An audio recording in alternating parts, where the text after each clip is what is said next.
පුනරුදය කියන්නේ මොකක්ද කියලා තාම තේරෙන්නේ නැත්තම් පුනරුදය කියන්නේ මොන වගේ දෙයක්ද කියලා දැකලා නැත්තම් ඔන්න බලන්න.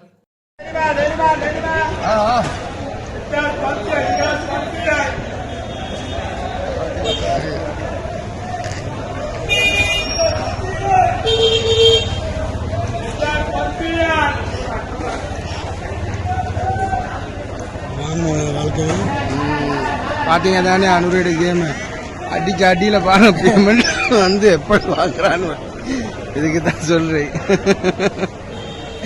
இதுக்கு தான் சொல்றேன். எப்படி போட்ட விளையாட்டெல்லாம் எப்படி அனுரையோட கேம் பாத்துக்கோங்க. ஜனாதிபதி දැක්කද පුනරුදය? SB මහත්තයා බලන්න තමන්ගේ නෝනත් එක්ක හරිම සංවරව මේ පිටකොටුවටද කොහෙද ගිහිල්ලා මිනිස්සු ගාවට ගිහිල්ලා දැන් මේ සාමාන්‍ය මිනිස්සෙක් විතර බඩු ගන්නවා. දැන් දේශපාලඥයෙක් කියන්නේ මහජන සේවකයෙක්නේ. ඒතකොට දේශපාලඥයෙක් පත් වෙන්නේ මහජනතාව අතරින්ම මහජනතාවගේ ඡන්දේ. දැන් ඒගොල්ලෝ මහජනතාවගේ ඡන්දේ ගන්නකොට මිනිස්සු ගාවට එනවා ඕන අගුපිලක යනවා කිසිම කියන්නේ මං හිතන්නේ ඊතරම් මානුෂීය මිනිස්සු කොට්ටාසයක් මේ ලෝකේ නැති ගානට තමයි ඒගොල්ලෝ හැසිරෙන්නේ. ඊට පස්සේ ඡන්දය අරගෙන අවුරුදු 5 ගාන යනකම් ඊට පස්සේ ඒගොල්ලෝ දකින්න හම්බෙන්නේ ඔය උත්සවයකට ආවොත් ඒකත් ඔය ආරක්ෂකයෝ ඔක්කොම වට කරගෙන එනවා බුක් ගාලා යනවා මිසක් වෙන තැන්වල දකින්න හම්බෙන්නේ නැහනේ. එතකොට මෙච්චර කාල මේ දේශපාලනයේ මහජනතාව විසින් පත් කරලා යවපු ඒ මහජනයා එහෙම නැත්නම් ඒ දේශපාලඥයා මිනිස්සුන්ට සමීපුන්නේ නැහැ. ඔන්න පුනරුදය. ඒගොල්ලෝ දැන් මිනිස්සුන්ට සමීපයි.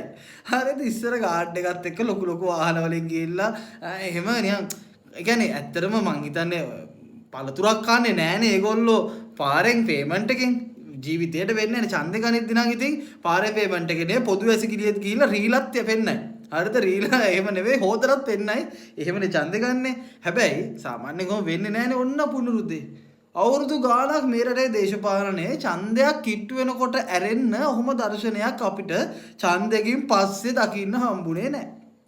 ඉතින් කොච්චර හොඳයිද බීරින්දට සැමියා හම්බෙලා. හරිද? දැන් මෙච්චර කාල සැමියා මේ රට වෙනුවෙන් සේවය කරන්න මහජනතාවට සේවය කරන්න හරි මාර බිසි ලයිෆ් එකකින් ඉඳලා ඉන්නේ නැත්තේ. දැන් එයා එහෙම නැහැ. දැන් ඒගොල්ලෝ නිදහසේ එනවා, පාර තොටේ යනවා, මිනිස්සුත් එක්ක ගනුදෙනු කරනවා, මිනිස්සු හැමෝම මිනිස්සු සාමාන්‍ය මිනිස්සු ගන්නවා වගේ ඒගොල්ලොත් ඒ බඩුව පාවිච්චි කරනවා. කොයි තරම්නම් ජනතාවාදී වෙලාද, කොයි තරම්නම් මානුෂීය වෙලාද අගේ කර යුතු නැද්ද? ඉතින් ඕක තමයි පුනරුදය. හරි සරල අර්ථයේ පුනරුදය. දැන් ඔය කිව්වට ඔය මන්ත්‍රී නිවාසී ඉල්ලනවා වාහන ගන්න නැගෝ වාහන ගන්නවා තුවක්කු ඉල්ලලා නැගෝ තුවක්කු ගන්නවා ඔය කතා ගොඩක් ඔය කිය හාල් නැහැ පොල් නැහැ කිය මේ නටන වෙලාවේ නිකමට හිතලා බලන්න මේ වගේ දර්ශනයක් දකින්න හම්බ වීමම ආශ්චර්යයක් නැද්ද? හරි බොරුද? ඔන්න ඕකයි தত্ত্বය.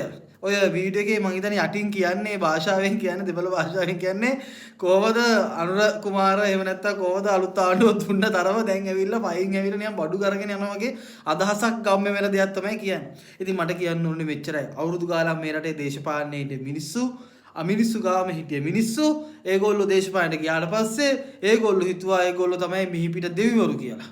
ඒගොල්ලෝ මිනිස්සුගෙන් ඈත හිටියේ. ආයේ ඒගොල්ලොන්ගේ ශක්තිය අඩු වෙනකොට එහෙම නැත්නම් ආයේ දූර කාලේ ඉවර වෙලා ආයේ ඡන්දයක් එනකොට විතරයි මේ මිනිස්සු ඒ කියන්නේ ඒ දෙවිවරු මිනිස්සු ගාවට ආවේ. හැබැයි අපි ඔහොම දර්ශන දැක්කේ කලාතුරකින්. ඔයිට කලින් අපි දැක්ක මේ රටේ ජනාධිපතිවරු එහෙම එක සංදර්ශන සඳහා ඇවිත් ගියා. නමුත් අපි ඔහොම දැක්කේ කලාතුරකින්. ඒක නිසා ඕකත් පුනරුදයක් තමයි. ඕක තමයි මං හිතන්නේ මේ රටේ වන ක්‍රම වෙනස. දේශපාලඥයා කියන්නේ අමුතු කෙනෙක් නෙවෙයි. ඒගොල්ලෝ මහජනතාවට සේවය කරන්නයි ඉන්නේ. එහෙම නැත්නම් මහජනතාව වැඳ යන්න ඕන එකක් නෙවෙයි. මාලිමාව ආණ්ඩුව ගැන එහෙම මේ මාලිමාව ආණ්ඩුව හරි මේ අලුත් දේශපාලනේ හරි පට්ට කියලා දැන නෙවෙයි.